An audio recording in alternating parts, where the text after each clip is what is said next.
नमस्कार दर्शकों, बात आज के चैनल के कार्यक्रम सुपर 30 में आपका स्वागत है। इस कार्यक्रम में हम आपको देश दुनिया की 30 बड़ी खबरें बताएंगे। तो नजर डालते हैं अभी तक की 30 बड़ी खबरों पर। तेजस्वी सूर्या ने पाकिस्तान को बताया वैश्विक शांति के लिए खतरा। कांग्रेस सांसद शशि थरूर के नेतृत्व वाले प्रतिनिधि मंडल में शामिल है बीजेपी सांसद सूर्या। पाकिस्तान के दोहरे चरित्र से उठाया पर्दा। डेलीगेशन के साथ रवाना हुए अजदुद्दीन ओवैसी। बीजेपी सांसद बिरेंद्र पांडा के नेतृत्व में सर्वदलीय प्रतिनिधि मंडल में शामिल है ओवैसी ने कहा, हम बहरीन जाएंगे, कुवैत जाएंगे, फिर हम यूएई और आखिर में अल्जीरिया जाएंगे। हम इन चारों देशों में पहलगाम हमले पर बात करेंगे। जर्मनी के रेलवे स्टेशन पर चाकू से हमला, 17 लोग हुए घायल। घटना का आरोप एक महिला पर लगाया गया। हमलावर महिला मानसिक विक्षिप्त बताई जा रही है। ट्रंप ने ईयू पर 50% टैरिफ और स्मार्टफोन पर 25% पेनल्टी की दी धमकी। ट्रंप ने शुक्रवार को यूरोपीय संघ के सभी आयातों पर 50% कर लगाने की दी धमकी, जब तक कि वे उत्पाद अमेरिका में न बने हों। यूएन में भारत की 2 टूक, स्थगित रहेगी सिंधु नदी जल संधि। भारत ने कहा, सिंधु नदी जल समझौता तब तक स्थगित है जब तक कि पाकिस्तान आतंकवाद को समर्थन देना नहीं छोड़ता। मां के निधन के एक दिन बाद ही काम पर लौटे जस्टिस ओका। 24 मई को सेवानिवृत्त होंगे जस्टिस ओका। 2 दशक से अधिक समय तक न्यायाधीश के रूप में कार्य किया है। दिल्ली की बवाना फैक्ट्री में लगी भीषण आग, जोरदार धमाके के बाद पूरी इमारत नीचे गिरी। मौके पर दमकल की 17 गाड़ियां मौजूद और दमकल कर्मी आग बुझाने में जुटे। फिलहाल घटना में किसी के हताहत होने की सूचना नहीं। झारखंड के लातेहार में मारा गया 10 लाख रुपए का इनामी माओवादी। सीआरपीएफ और झारखंड पुलिस की टीम ने की बड़ी कार्यवाही। मुठभेड़ लातेहार जिले के इचावर के जंगल में हुई। आज सुबह सुरक्षा बलों को जंगलों में छुपे होने की मिली थी सूचना। ट्रंप के फैसले पर राघव चड्ढा ने दी प्रतिक्रिया। ट्रंप के हालिया फैसले पर की कड़ी आलोचना। विशेष रूप से हार्वर्ड विश्वविद्यालय के छात्रों के भविष्य को खतरे में डालने वाला कदम को बताया ट्रंप का सनकी फैसला।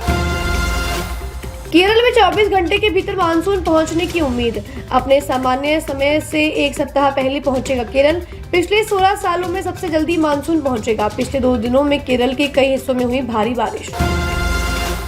इंग्लैंड टूर के लिए आज टीम इंडिया का ऐलान। शुभमन गिल बनेंगे कप्तान। कोहली की जगह ले सकते हैं साइद सुदर्शन और करुण नायर।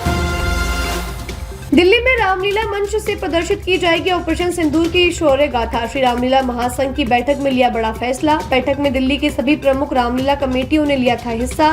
सांसद प्रवीण खंडेलवाल भी विशेष रूप से रहे उपस्थित। शराब पार्टी में विवाद पर दोस्तों ने एक की ली जान। जंगल में जला दिया शव। मृतक के साथियों ने ही गला दबाकर घटना को दिया था अंजाम। मृतक के परिवार को मौके पर मिले जले शव के अवशेष और मानव हड्डियां। पाक की पोल खोलने थरूर की अगुवाई में डेलीगेशन यूएस और पांडा की टीम सऊदी अरब निकली। पाक को करेंगे पूरी दुनिया के सामने बेनकाब। पाक और आतंकवाद को बताया भाई भाई। अमेरिका से प्रत्यर्पित कर भारत लाया गया अंगद चांदोक। अमेरिका के कई बुजुर्ग लोगों को उनके जीवन भर की जमा पूंजी से धोखा दिया गया। अंतर्राष्ट्रीय टेक सपोर्ट घोटाले का हिस्सा है अंगद। धोखाधड़ी मामले में था वांछित। फिर पैर पसार रहा कोविड। महाराष्ट्र में आए कोविड के 45 नए मामले। देश भर में आंकड़ा पहुंचा 250 के पार। दिल्ली में एडवाइजरी जारी। कोरोना का नया वेरिएंट JN.1 एशिया भर में मचा रहा कहर। सांसद दुबे ने कहा, सऊदी अरब एक महत्वपूर्ण मुस्लिम देश, वो भी हमारी तरह आतंकवाद से पीड़ित है। वो आतंकवाद की परिभाषा जानते हैं। आतंकवाद का कोई धर्म नहीं होता। पाकिस्तान, तुर्की और बांग्लादेश के संस्थानों के साथ शैक्षणिक संबंध तोड़ने की अपील। भारतीय विश्वविद्यालय संघ AIU ने देश भर के कुलपतियों को लिखा पत्र। दुश्मन देशों के साथ शैक्षणिक संबंध रखने का कोई मतलब नहीं।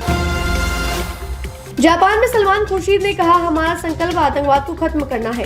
1947 में 2 रास्ते थे। पहले रास्ते में हमने तय किया कि हम सब मिलकर रहेंगे। किसी और ने सिर्फ धर्म के नाम पर देश बनाया। हमने जो रास्ता चुना वह विश्व का रास्ता है, विश्व शांति का रास्ता है। बिहार के बक्सर में अंधाधुंध फायरिंग, 3 लोगों की हुई मौत। आज सुबह बिहार के बक्सर के राजपुर थाना क्षेत्र के अहियापुर गांव में सुबह जमकर गोलीबारी हुई। 2 व्यक्ति गंभीर रूप से हुए घायल। बालू गिरने को लेकर हुआ था विवाद। खतरे में मोहम्मद यूनुस की कुर्सी। आज बुलाई गई बड़ी बैठक। BNP और जमात-ए-इस्लामी के नेताओं से मिले यूनुस। ढाका बना छावनी। नोएडा में पहला कोरोना पॉजिटिव मरीज आया सामने। सेक्टर 110 का निवासी है मरीज। 55 वर्षीय बुजुर्ग महिला माइल्ड लक्षण के साथ हुई थी निजी अस्पताल में भर्ती। पॉजिटिव आई रिपोर्ट। गुजरात में बीएसएफ ने मार गिराया पाकिस्तानी घुसपैठिया। बनासकांठा जिले में भारतीय क्षेत्र में घुसने की कर रहा था कोशिश, घुसपैठियों को चेतावनी देने के बावजूद आगे बढ़ रहा था। कांग्रेस ने नीति आयोग को बताया आयोग निकाय। जयराम रमेश ने बताया सिर्फ पाखंड और भेदभाव बढ़ाने वाली कवायद। जयराम रमेश ने सोशल मीडिया पर की कई पोस्ट।